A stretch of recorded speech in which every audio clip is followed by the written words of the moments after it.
ముఖ్యమంత్రి గారు సంబంధిత మంత్రి గారు దీని మీద సమీక్ష నిర్వహించి వెంటనే జిల్లాకు సంబంధించి అసలు మంత్రులు ఉన్నారా శాసనసభ్యులు ఉన్నారో కూడా తెలియదు పాపం. ఆ శాసనసభ్యులు అంటే వాళ్ళ పనుల్లో వాళ్ళు బిజీగా ఉన్నారు. ఎక్కడ ఏం దొరకద్దా దోచుకుతున్నామా, మళ్ళీ మనకి టైం అయిపోతుందని ఆలోచనలో తప్ప రైతుల గురించి ఆలోచన చేసేటువంటి పరిస్థితులు లేరు. పచ్చకండ వాళ్ళు వేసుకున్న వాళ్ళందరం చూస్తే పాపం ఆ పచ్చకండ తీసి పక్కన పెట్టి అనైతిక కార్యక్రమాలకు వెళ్ళిపోతున్నారు. ఏడాది చూసినా ఈ రైతు నాయకులందరూ లాడ్జీల్లో కనపడుతున్నారు తప్ప రైతులు పొలాల్లో కనపడేటువంటి పరిస్థితి లేదు నెల్లూరు జిల్లాలో. కాబట్టి నాయన మీరు 4 రోజులు లాడ్జీలకు పోకుండా లాడ్జీలకు స్వస్తి పలికి ఒకవేళ అదన్నా ఉంటే రైతుల మీద దృష్టి పెట్టి రైతుల పొలాలు పరిశీలించండి, రైతుల పొలాల్లో తిరగండి, రైతుల బాధల గురించి ఆలోచన చేయండి తప్ప మీరు లాడ్జీల్లో పోయి సేద తీరి ఇటువంటి దౌర్భాగ్యమైనటువంటి పరిస్థితులను నెల్లూరు జిల్లాకు తీసుకొచ్చి జిల్లాలో ఉండేటువంటి రైతాంగాన్ని అన్యాయాన్ని తీవ్రమైనటువంటి నష్టాలకి గురి చేయొద్దు అని చెప్పి ఈరోజు కోరుకుంటూ మేము ఇచ్చినటువంటి ప్రధానమైనటువంటి డిమాండ్ ఈరోజైతే శాసనమండలి సభ్యులుగా చంద్రశేఖర్ రెడ్డి గారు, ఈరోజు ఉన్నటువంటి సోదరులు జిల్లా కేంద్ర సహకార బ్యాంక్ మాజీ అధ్యక్షులు, దీనికి సంబంధించి అవగాహన ఉన్నటువంటి వ్యక్తి, ఈరోజు అందరం కలిసి రైతులు ప్రధానమైనటువంటి నాయకులు అందరితో కలిసి ఈరోజు వినతిపత్రం ఇచ్చాం. సరే పాపం ఆ ఏడీఎంకి అయితే ఆయనకి ఏం అర్థం కాలే, ఆ డిఎం అయితే పరాయణ లేడు అసలు వెళ్ళిపోయాడు. అదేమంటే ఆయన ఇన్స్పెక్షన్కి పోయాడంటే ఏం ఇన్స్పెక్షన్కి పోయి తెలియదు. రైతులకు సంబంధించి ఇబ్బందులు పడుతుంటే వాళ్ళ సమస్యలు వినేటువంటి సమయం లేదు కానీ ఇన్స్పెక్షన్ ముఖ్యం అని చెప్పి వెళ్ళిపోయాడంట. ఆ ఏడీఎంని అడిగితే మొత్తం కొనేసాం సార్ అంటే ఎంత కొన్నామంటే 50,000 టన్నులు అన్నాడు. 50,000 టన్నులు అంటే ఎన్ని లారీలు కూడా తెలియదు అతనికి పాపం. చూస్తే ఇంకా అతను ఎక్కువ మాట్లాడడం కూడా వేస్ట్ అనిపించింది. ఎక్కువసేపు మాట్లాడినా కూడా పాపం బాధపడడం తప్ప ఉపయోగం లేదు. కాబట్టి అధికారులు చిత్తశుద్ధితో వ్యవహరించండి. చేతకానటువంటి పనులు ఉంటే చేయలేమని చెప్పి ఓపెన్గా చెప్పండి తప్ప మీరు మీ పై అధికారులు చెప్పినట్టుగా మీరు తాలూపు మభ్యపెట్టి మీరు అందులో భాగస్వాములయ్యి రైతులను నట్టేట ముంచేటువంటి పనులు చేయొద్దని చెప్పి కోరుకుంటూ ఖచ్చితంగా వైఎస్ఆర్ కాంగ్రెస్ పార్టీ మా నాయకుడు జగన్మోహన్ రెడ్డి గారి నాయకత్వంలో జగన్మోహన్ రెడ్డి గారి ఆలోచన సూచనల మేరకు రైతుల పక్షాన నిలబడతాం. రైతులకు గిట్టుబాటు ధర కల్పించేంత వరకు రైతులకు సంబంధించి అన్ని రకాలైనటువంటి గన్ని బ్యాగుల దగ్గర నుంచి రవాణా సౌకర్యం దగ్గర నుంచి గిట్టుబాటు ధర కల్పించేంత వరకు దళారుల దోపిడీ నుంచి వాళ్ళని కాపాడుకునేంత వరకు అన్ని రకాలైనటువంటి చర్యలు చేపట్టి వైఎస్ఆర్ కాంగ్రెస్ పార్టీ అధికారం ఉన్నా లేకపోయినా రైతుల పక్షాన నిలబడి పోరాటం చేస్తుందని చెప్పి ఈ సందర్భంగా స్పష్టం చేస్తారు. సుమారు 65% మంది ప్రజలు దీని మీద ఆధారపడతా ఉన్నారంటే ప్రభుత్వం దీని మీద తీసుకోవాల్సినటువంటి జాగ్రత్తలు ఏ విధంగా ఉంటాయన్నది అందరికి కూడా అర్థమయ్యేటువంటి పరిస్థితి. 2014 ముందు అంటే రాజశేఖర రెడ్డి గారు ప్రభుత్వానికి ముందు రైతు పరిస్థితి ఏ విధంగా ఉంది, రైతు కరువు కాటకాలతో ఏ విధంగా ఇబ్బంది పడ్డాడు, కనీసం గిట్టుబాటు ధరలు లేక కనీసం పండించడానికి పంటలు సరిగ్గా అవకాశాలు లేక అవన్నీ కూడా ఇబ్బందులు పడినటువంటి పరిస్థితులు మనం చూస్తున్నాం.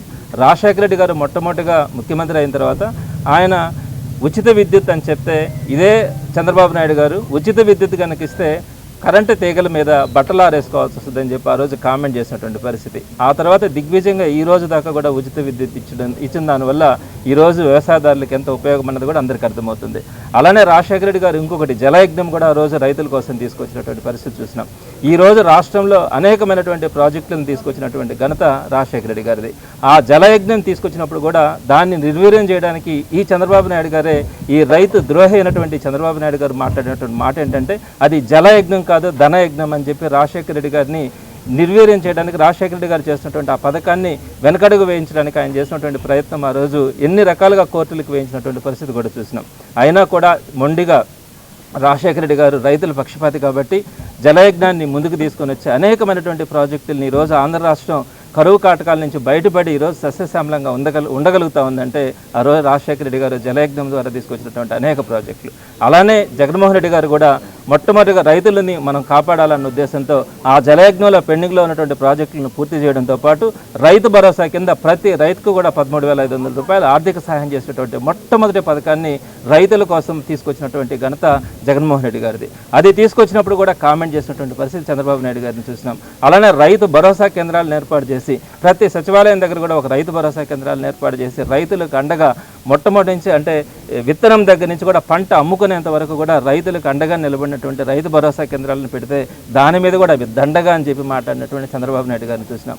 అట్లా అనేక విధాలుగా ఆ రోజు రాజశేఖర రెడ్డి గారు కానీ జగన్మోహన్ రెడ్డి గారు కానీ రైతులకు సంబంధించి సుమారుగా 65% మంది ప్రజలు దాని మీద ఆధారపడతా ఉన్నారన్న ఉద్దేశంతో రైతులకు ఇచ్చినటువంటి ప్రయోజనాలు కానీ ఈరోజు రైతు ఒక రకంగా సంతోషంగా ఉండగలుగుతా ఉన్నాడంటే అవన్నీ కూడా వారిద్దరు చేసినటువంటి చలవే. మొట్టమొదటి నుంచి కూడా చంద్రబాబు నాయుడు గారు ఈ రైతులకు సంబంధించి ఒక ద్రోహిగానే మాట్లాడుతూ వస్తూ ఉన్నారు. అసలు వ్యవసాయమే దండగా, వ్యవసాయం చేయడం అనవసరం అని చెప్పి మాట్లాడినటువంటి సందర్భాలు కూడా మనం అనేకమైనటువంటి సందర్భాల్లో చూసినాం.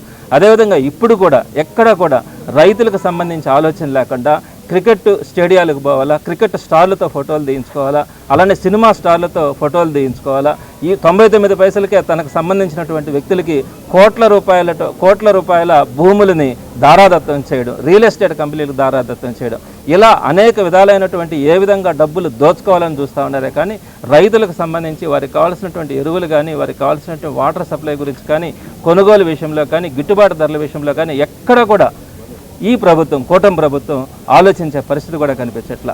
వ్యవసాయ శాఖ మంత్రి గురించి, వ్యవసాయం గురించి మాట్లాడడమే అసలు వేస్ట్ అనిపిస్తుంది. ఆయన దానికి సంబంధించి ఎంత హేళనగా మాట్లాడుతూ ఉంటారంటే రైతుల గురించి, ఏం బిర్యానీలు పెట్టాలన్నా క్యూల్లో ఉండే వాళ్ళకని చెప్పి మాట్లాడతారు. ఇష్టం వచ్చినట్టు రైతులని ఒక భిక్షగాడు లెక్కన ఈరోజు ఈ కూటమి ప్రభుత్వంలో ఉన్నటువంటి అందరూ కూడా మాట్లాడుతున్నటువంటి పరిస్థితి మనం చూస్తూ ఉన్నాం. దీనికి వ్యతిరేకంగా ఈరోజు నెల్లూరు జిల్లాలో సివిల్ సప్లైస్ ఆఫీస్ దగ్గర గోవర్ధన్ రెడ్డి గారి ఆధ్వర్యంలో, అలానే విజయన్న కానీ మిగతా వాళ్ళందరి వైఎస్ఆర్సీపీ కార్యకర్తలు, నాయకులు అందరూ కూడా కలిసి ఈరోజు ఇక్కడ డిమాండ్ కూడా చేయడం జరిగింది.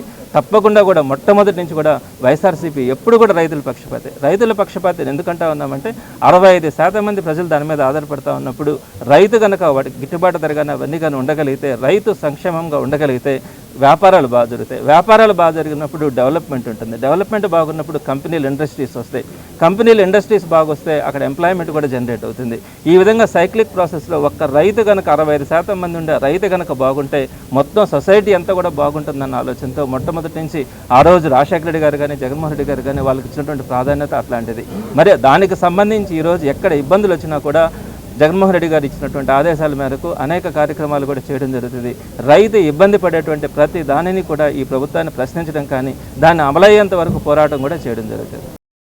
ఎన్ఎల్ హాస్పిటల్స్ అత్యుత్తమ వైద్య సేవలు సామాన్యులకు అందుబాటులో. అపార అనుభవం గల వైద్య నిపుణులు doctor Nagendra Prasad Kulari, managing director, గుండె వ్యాధి వైద్య నిపుణులు గారి ఆధ్వర్యంలో cardiology, neurology, surgical gastroenterology, orthopaedic, ప్రసూతి మరియు గైనకాలజీ, పల్మనాలజీ, జనరల్ మెడిసిన్ మరెన్నో పలు విభాగాల వైద్య సేవలు. అత్యాధునిక ఎక్విప్మెంట్ గల ICU, operation theatre, cath lab, 24/7 emergency మరియు క్రిటికల్ కేర్, అడ్వాన్స్డ్ మిషనరీ గల ల్యాబ్, సిటీ స్కాన్, ఎక్స్రే మరియు సేవా విభాగం గల వర్కింగ్ స్టాఫ్. అన్ని కంపెనీల హెల్త్ ఇన్సూరెన్స్ సౌకర్యం కలదు. అందరికీ అందుబాటులో అత్యాధునిక వైద్య సేవలు అతి తక్కువ ఖర్చులో.